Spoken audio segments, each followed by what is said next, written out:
The world's gone white, Old Man Hemlock is fighting for breath, and our HOA president, Brenda McLaughlin, is about to cause an international incident over a decorative rock. "I'm sorry," Brenda McLaughlin says, her voice somehow sharp enough to cut through the swirling snow and the wail of the wind. But Section 12, subsection C clearly states no unauthorized emergency service congregation on non-designated pathways. You're blocking the cul-de-sac decorative rock formation. I'm standing about 20 feet away, bundled up like a discount Michelin man, and my jaw, despite the freezing temperature, is practically on the ground. There are two paramedics, Tom and Lisa, looking like they've seen a ghost, or maybe just wished Brenda was one. Their tracked ATV, a serious bit of kit, is idling with a rescue sled attached, unable to get any closer to Old Man Hemlock's front door because of the 3-foot drifts and, apparently, Brenda's sacred decorative rock formation.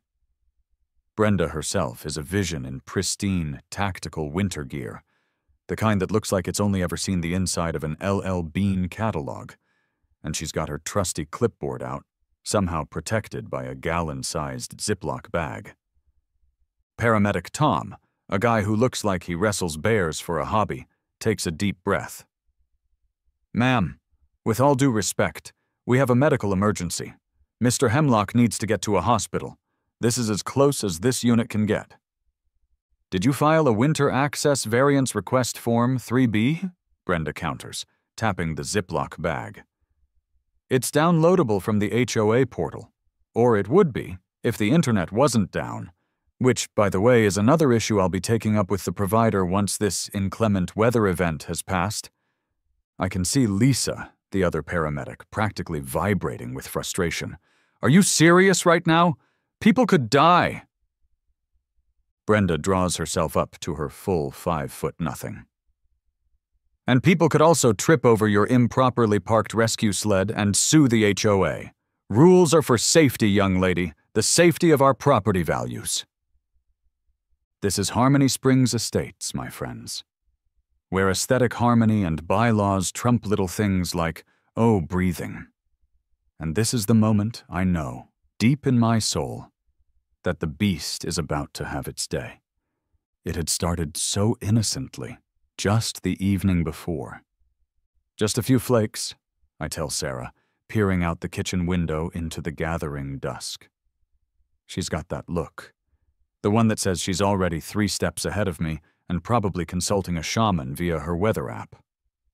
"Mike, they're calling it Snowmageddon 2.0 now," she says, holding up her phone to show me some terrifying radar animation that looks like an angry purple octopus attacking our state. "Maybe you should, I don't know, get the beast ready, just in case?" I pat an imaginary, very large, very powerful beast. "That was a tragedy for Mitzi, no doubt," I say, referencing Mrs. Henderson's prize poodle, who, during last year's Snowpocalypse 1.0, went on an unscheduled 2-day Arctic expedition because the town's only snowplow guy famously declared, "I'm done," mid-blizzard, and moved to Florida. But the beast is always ready. That's the entire existential point of the beast. On the fridge, held by a magnet shaped like a smiling lawnmower, a relic from a previous, less ambitious HOA president, is Brenda McLaughlin's latest newsletter. The headline, in an aggressive Comic Sans, reads, "Urgent reminder, unauthorized winter decorations will be fined." I shudder. Even before the snow hit, Brenda was already on the warpath about inflatable Santas she deemed excessively jovial. "This whole Snowcat obsession," Sarah calls it, really kicked into high gear after last winter. Man, that was hell. Our HOA, Harmony Springs Estates, they're great at enforcing rules about the precise shade of beige your mailbox can be. But when it comes to actual community services, like, say, ensuring residents don't starve or freeze during a 4-day blizzard, not so much. The power was a flickering joke. Cell service went down. We were well and truly trapped. I remember old man Hemlock, who lives just down the cul-de-sac, ran dangerously low on his heart medication. His daughter couldn't get to him. No one could. It was a genuinely scary few days, and the helplessness gnawed at me. "Never again, Sarah," I'd said, scrolling through eBay on my phone once the power was stable enough. "I swear, never again." Sarah had leaned over my shoulder, squinting. "What are you looking at, Mike? Is that a tank?" "It's a piston bully Scout," I'd announced, probably a little too proudly. "Well, a very, very used one. Think of it as an all-terrain insurance policy with heated seats eventually." She'd just shaken her head, a small smile playing on her lips. "Only you, Mike, only you." Getting that thing delivered was an adventure. The flatbed truck driver looked like he'd hauled UFO parts for Area 51, and the piston bully itself, all faded red paint and enormous tracks, took up most of my driveway. It looked like something that had lost a fight with a glacier and then been forgotten for 30 years. Which, to be fair, wasn't far from the truth. Brenda McLaughlin was on my doorstep before the flatbed driver had even finished unchaining his cargo. Her eyes, narrowed into suspicious slits, swept over the machine. She had her clipboard then, too. Some things never change. "Mr. Johnson," she'd said, her voice devoid of any actual harmony. "What is that?" I'd opted for cheerful ignorance. "That, Brenda, is my new, large garden tractor for, particularly stubborn lawns, and the occasional rogue rhododendron." Her pen made a furious scratching noise. "It appears to be in violation of Section 7, Subsection B, Paragraph 4 of the Harmony Springs Covenants, Conditions, and Restrictions. Vehicles of excessive tonnage or non-standard aesthetic configuration are expressly prohibited without prior written consent from the Architectural Review Committee." "It's a work in progress, Brenda," I'd assured her. "Going for a very standard, very aesthetically pleasing, robust look. Eventually." She hadn't looked convinced. "I'll be monitoring this, Mr. Johnson, closely." "Oh, I bet you will, Brenda." Bringing the beast back to life was a tag-team effort. First, there was Dave, the mechanic. Grizzled, stoic, with hands the size of cinder blocks and an encyclopedic knowledge of anything with an engine. He took one look at the piston bully's guts, which resembled a spaghetti monster that had exploded in an oil slick, and just grunted. "She's got spirit," he'd conceded after a week of poking, prodding, and swearing that could peel paint. "Just needs some love, and probably a new everything. You actually gonna drive this thing, or just stare at it like it's modern art?" "Oh, I'm gonna drive it, Dave," I'd told him. "Got plans, big plans." "Heated, you said?" He'd wiped grease from his forehead with the back of his hand, leaving a new, even more impressive smear. "You some kind of fancy boy wanting a heated snow crawler?" "Just like my comfort, Dave," I'd grinned. "And superior traction. Don't forget the superior traction." Then came Ricky. Ricky was the yin to Dave's yang. Young, perpetually enthusiastic, with a man bun and an Instagram feed dedicated to his custom auto interior work. Ricky was all about the vision. "Diamond-stitched, marine-grade, heated bucket seats in a piston bully?" he'd exclaimed, eyes wide with creative fervor when I showed him the stripped-down cab. "Dude, yes, this is gonna be epic." "And cup holders," I'd added. "Reinforced, for thermoses, and maybe a CB radio?" "No problem, boss," Ricky had beamed. "How about we trick it out with some upgraded LED light bars? Make this thing look like the actual sun cutting through a blizzard? And a sick sound system? You want subwoofers and a Snowcat?" "Let's start with the lights and the heat, Ricky," I'd laughed. "Maybe a modest stereo. The subwoofers might be overkill." Though a small part of me was tempted. "So, what's the vibe we're going for?" Ricky had asked, already sketching furiously in a battered notebook. Arctic assault vehicle or luxury snow lounger? Yes, I'd replied. Ricky had pumped his fist. My kind of client! Between Dave's mechanical wizardry and Ricky's creature comfort genius, the beast slowly transformed. It took months, and a significant chunk of my savings. Sarah oscillated between amused tolerance and outright concern for my sanity, especially when parts deliveries started showing up from Germany and Finland. Brenda kept sending passive-aggressive notifications about ongoing observation of the large implement on Lot 47. Now, fast forward, Thursday morning. I wake up, and the world is gone. Just white and silent. That deep, muffling silence that only a truly epic snowfall can bring. Sarah's already at the window, a ghostly figure in her bathrobe. Mike, she whispers, her breath fogging the cold glass. I think Snowmageddon 2.0 might have been an understatement this time. I join her. It's breathtaking. Drifts are already halfway up the garage door. The street signs are just fuzzy white lollipops. Our neighbors' prize-winning rose bushes have vanished completely. Phone's dead, Sarah says, tapping her useless cell. Internet's out, just like old times. I allow myself a small, satisfied smile, looking towards the garage where the beast slumbers, patiently waiting for its moment. But not quite like old times, honey. The wind howls outside, a mournful sound that underscores our isolation.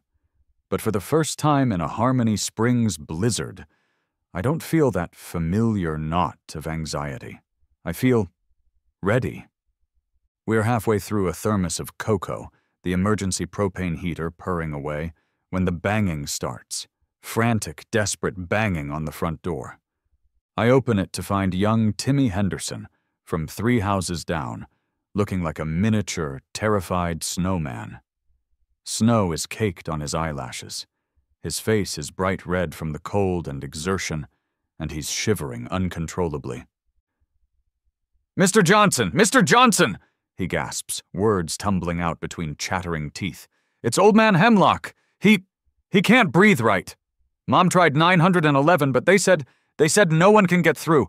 The roads are impossible." Sarah is instantly by my side, ushering Timmy in. "Good heavens, child, you're frozen! Mike, what's happening?" "The ambulance dispatcher," Timmy stammers, as Sarah wraps him in a thick blanket. "They said they'd try to send a snowmobile rescue team, but they don't know when. They're swamped. Mom's really scared, Mr. Johnson." My gut tightens. Old Man Hemlock isn't just any neighbor. He's a community fixture, kind, a little grumpy, but always ready with a Werther's original and a story about the good old days. And he has a bad heart. This isn't good. "Okay, Timmy," I say, my voice calmer than I feel.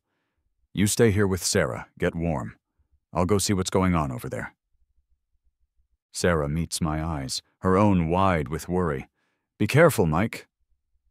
"Always am," I lie, already pulling on my heaviest boots and parka. Bundling up is an ordeal in itself. Layers, thermal gear, a hat that makes me look like a deranged lumberjack. I step outside, and the wind nearly rips the door from my hand. The snow is waist-deep in places, a thick, heavy blanket that makes every step a monumental effort.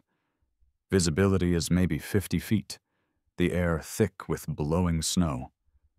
As I get closer to Hemlock's place at the end of the cul-de-sac, I hear voices, raised, angry, and one in particular that sets my teeth on edge. Brenda McLaughlin, of course. And that's when I see it. The paramedics, Tom and Lisa, their tracked ATV with the rescue sled bogged down near the entrance to the cul-de-sac. And Brenda, in her ridiculously immaculate winter gear, standing directly in their path, clipboard held aloft like a shield against common sense.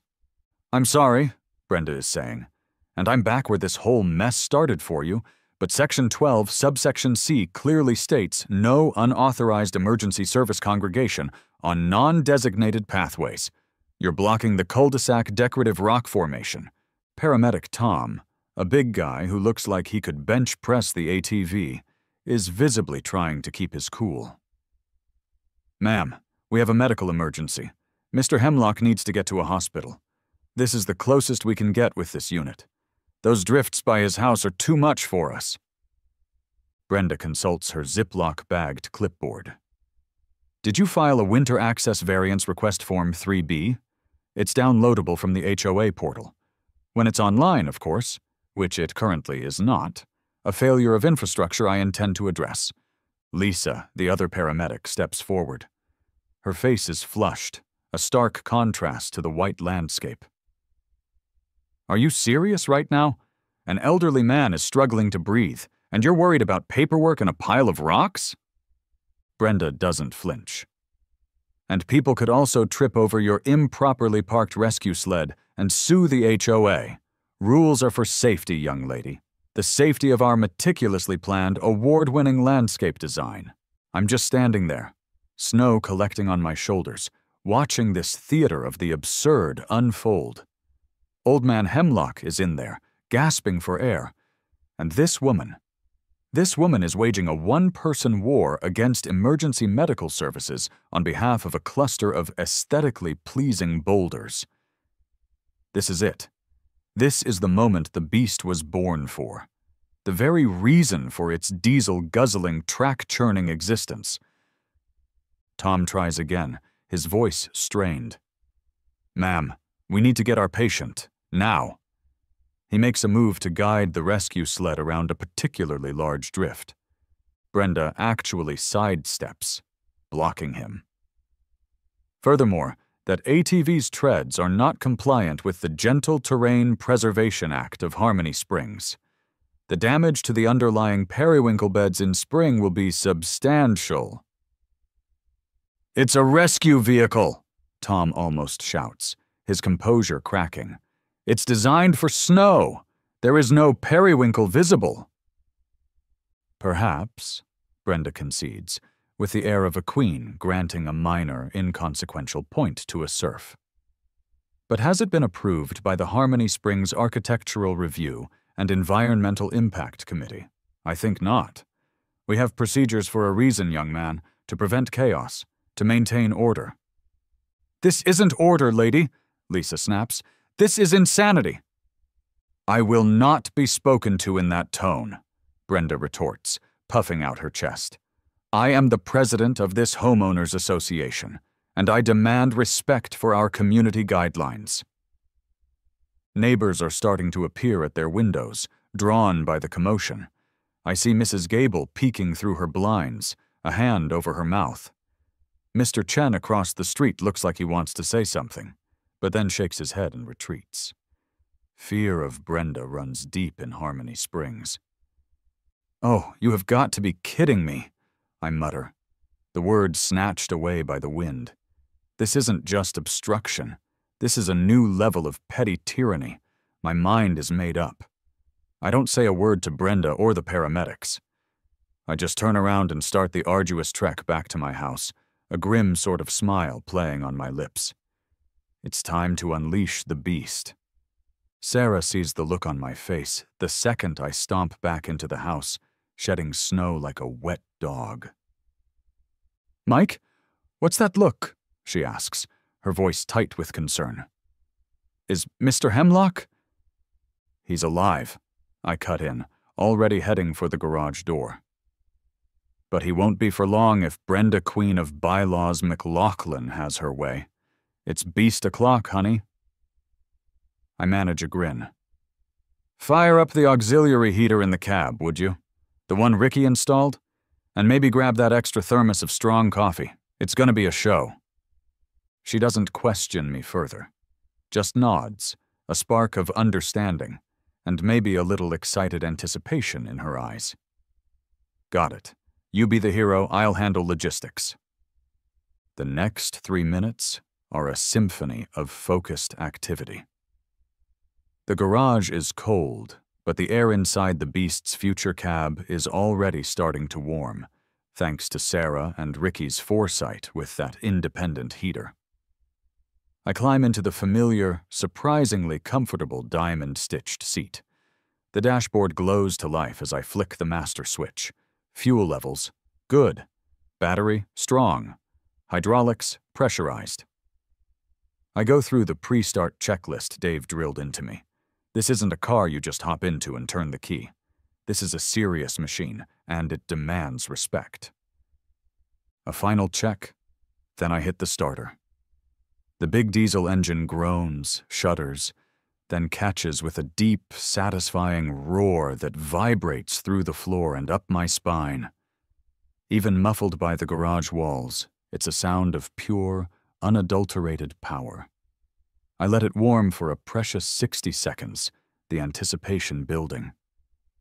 This is what all those late nights, all those greasy knuckles, all that money spent on obscure German engine parts were for. Sarah gives me a thumbs up through the cab window, holding the steaming thermos. I wink back. Showtime. The garage door groans open, protesting the cold and the weight of accumulated snow.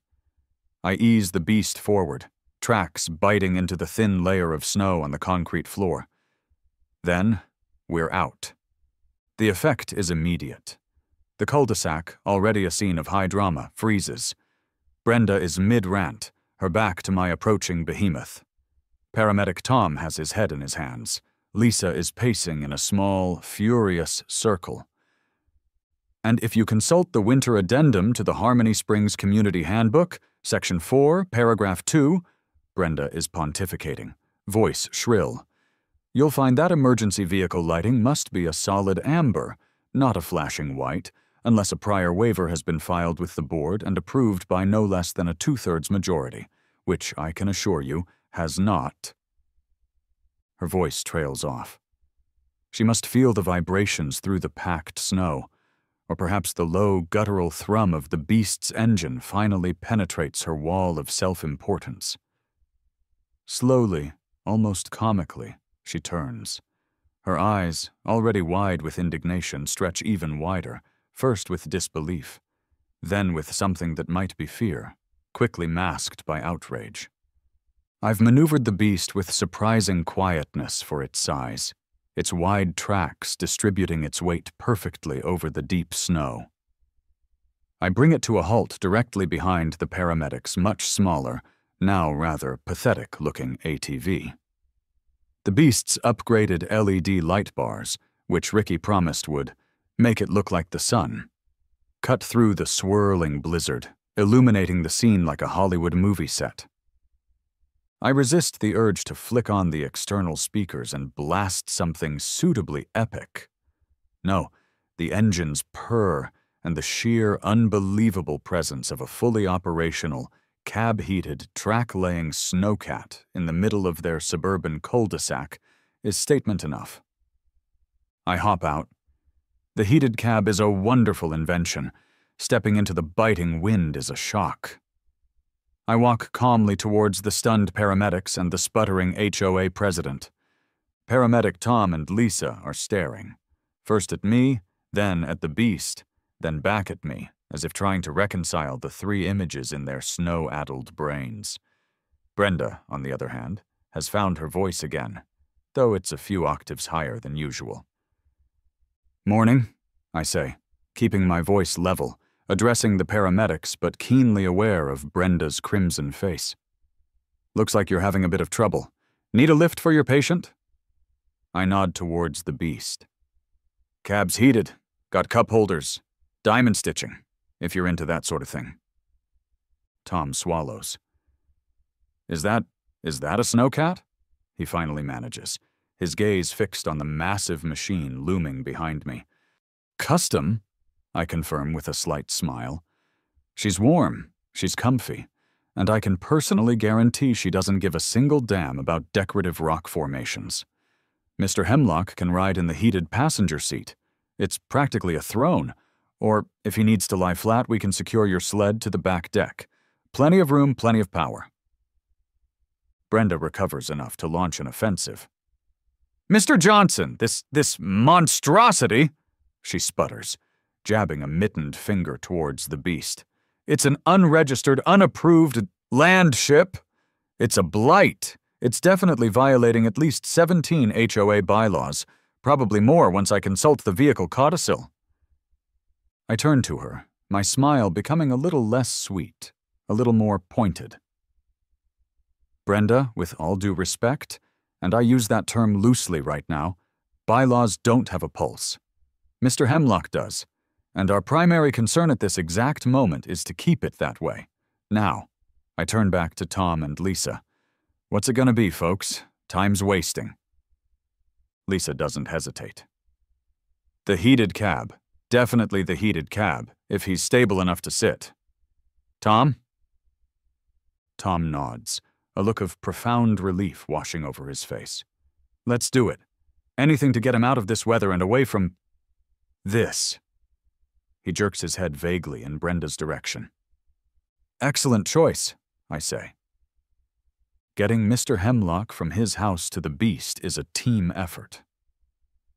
Tom and I carefully support him, Lisa carrying the oxygen and medical kit.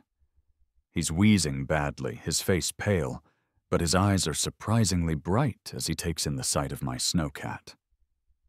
We get him settled into the plush, heated passenger seat. He sinks into it with a sigh that sounds like pure bliss. Always knew you were a good lad, Mike, he whispers, his voice raspy. That woman... He gestures weakly towards Brenda, who is now furiously taking pictures of the beast with her phone, presumably for her evidence file. Just relax, Mr. Hemlock, I tell him, patting his shoulder.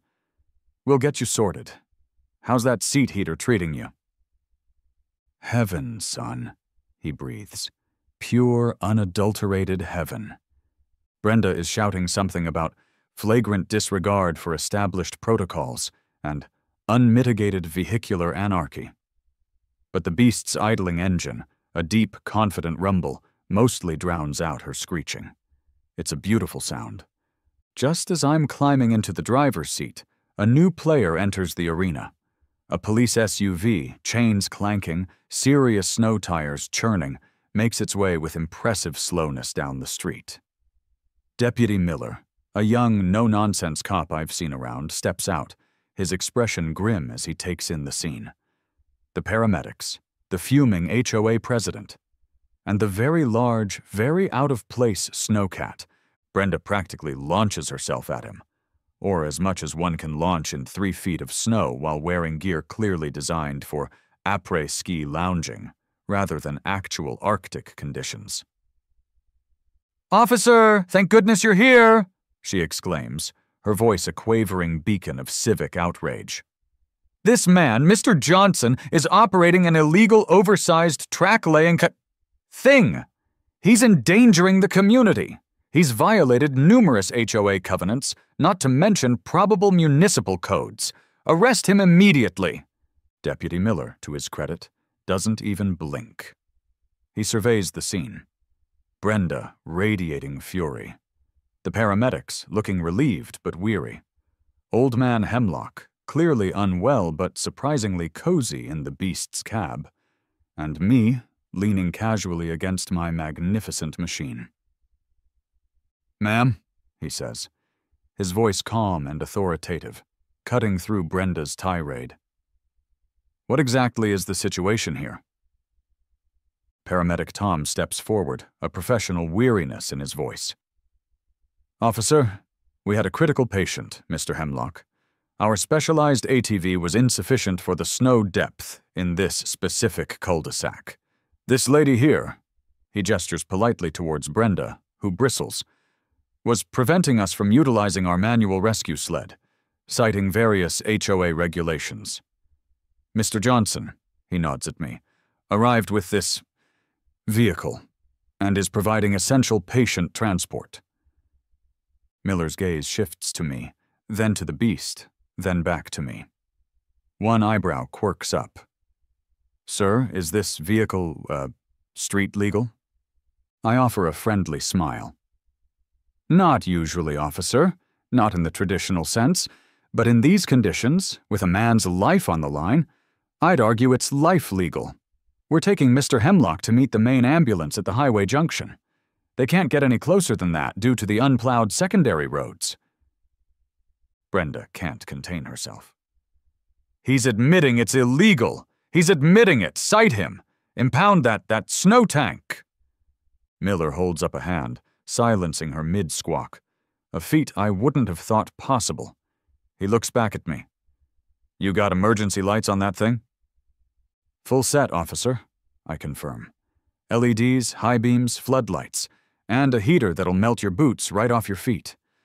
Plus, Ricky installed a pretty decent sound system, though I haven't had a chance to test the subwoofers properly yet. A tiny smile plays on Deputy Miller's lips.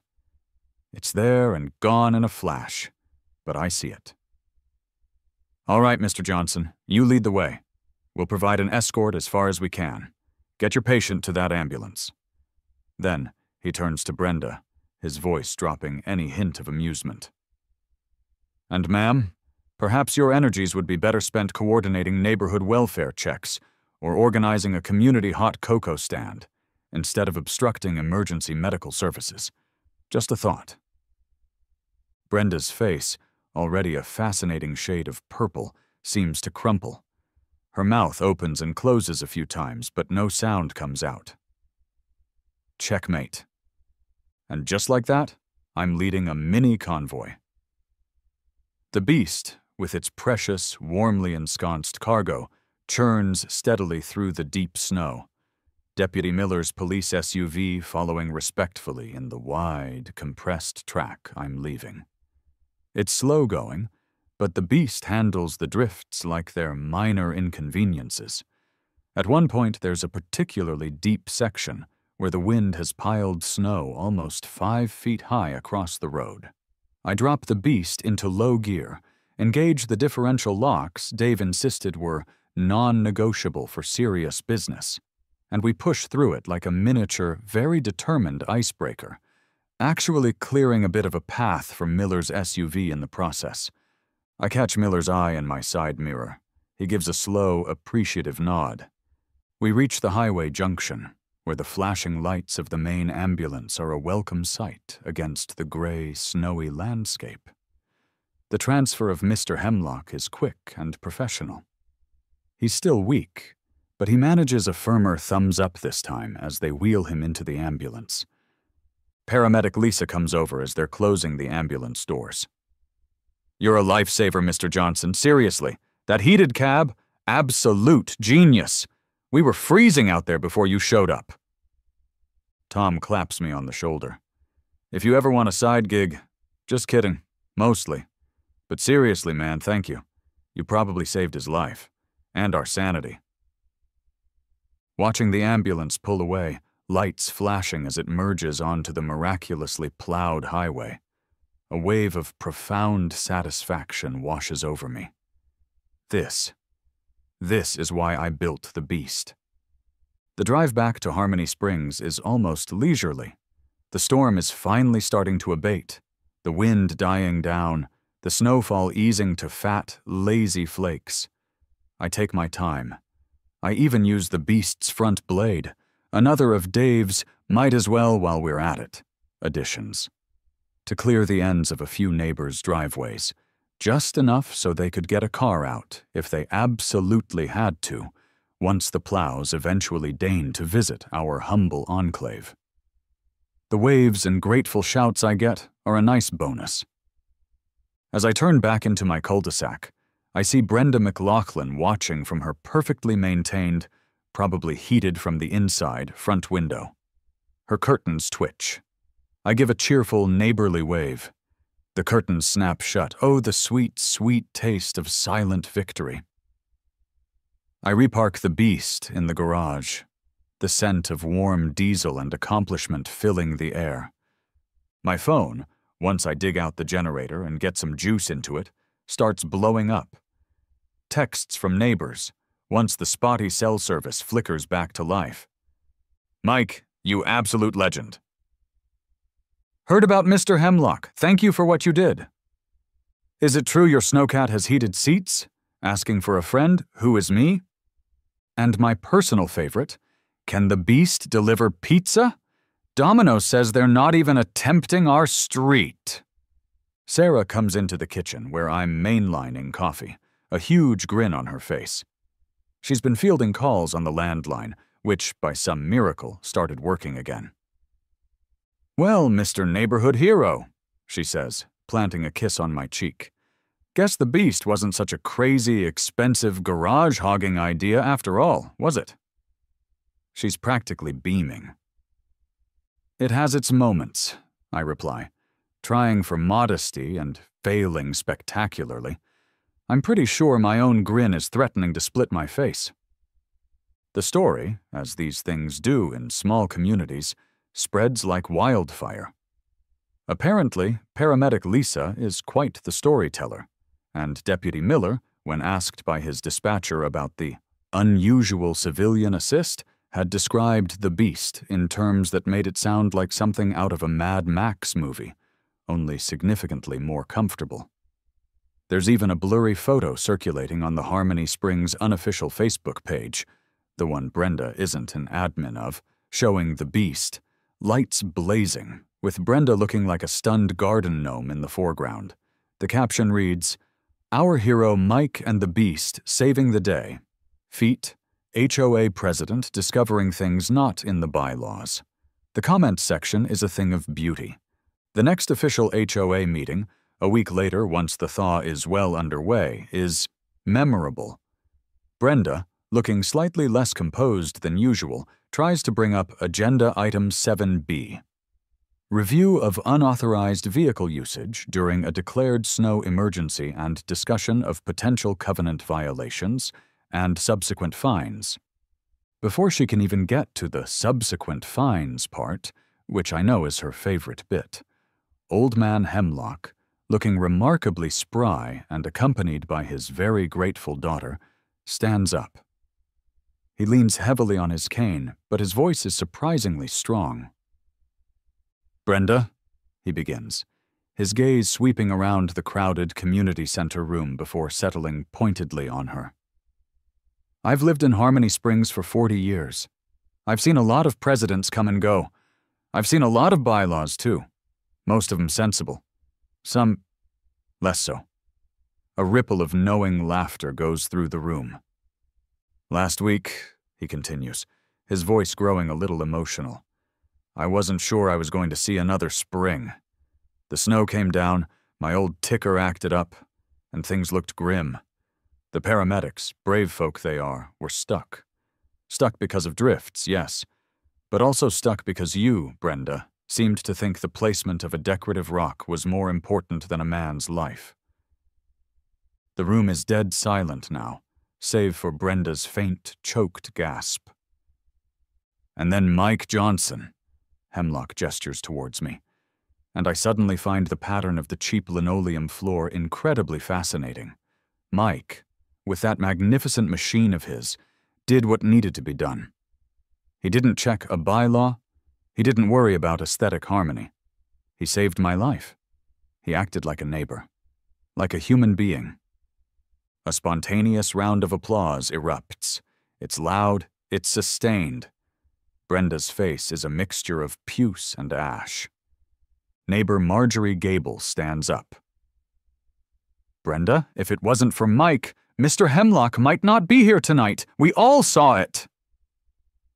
Another neighbor, quiet Mr. Chen, who I never thought would speak up, adds, "And you were worried about rocks? And periwinkle beds that were under 3 feet of snow?" Brenda finally finds her voice, though it's shaky. "But bylaws are important for maintaining property values, for order. Without rules, there's only chaos." I can't help myself. I stand up. "So is oxygen, Brenda," I say, my voice carrying easily in the suddenly quiet room. "So is oxygen, and last week Mr. Hemlock was running out of it." The murmur of agreement is undeniable.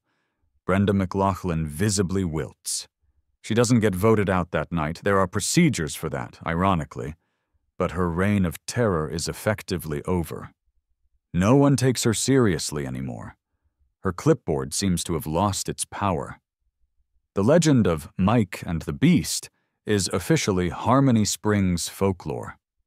Dave the mechanic and Ricky the customizer are now minor local celebrities, fielding calls from other guys who suddenly have an interest in winter preparedness vehicles. Dave just grunts and raises his labor rate. Ricky is talking about a beast mode customization package. Life is pretty much back to normal now, a few weeks later. The snow is a distant memory, replaced by the muddy footprints of spring. But things are different. People wave more. Kids on bikes stop and stare at my garage, hoping for a glimpse of the beast. I've had 3 separate requests to have the beast make an appearance at the Harmony Springs 4th of July parade. I'm considering it, if Ricky can rig up a decent sound system for patriotic marches and maybe some kind of t-shirt cannon. Sarah comes into the garage while I'm giving the beast a well-deserved wax. She leans against the workbench, arms crossed, a thoughtful expression on her face. "You know," she says, tapping a finger against her chin, "I was thinking, for next winter, maybe a heated glove compartment? For keeping snacks warm? Or perhaps a small, cab-mounted espresso machine?" I grin, pausing my buffing. "Already on Ricky's list, honey. Under Phase 2, Ultimate Après-Ski Domination Package." As I'm closing up the garage, I see Brenda McLaughlin walking her perfectly coiffed poodle down the street. Our eyes meet for a split second. She immediately yanks the poodle's leash, makes an abrupt about-face, and scurries back the way she came, pointedly crossing the street to avoid even being on the same sidewalk as my house. Yeah, it's good to be prepared. It's even better when your slightly eccentric, over-engineered preparation saves a life, unites a community, and simultaneously dethrones an HOA Karen. That, my friends, is what I call a win-win-win. And that's the story of how my heated Snowcat became a Harmony Springs legend. You just can't make this stuff up.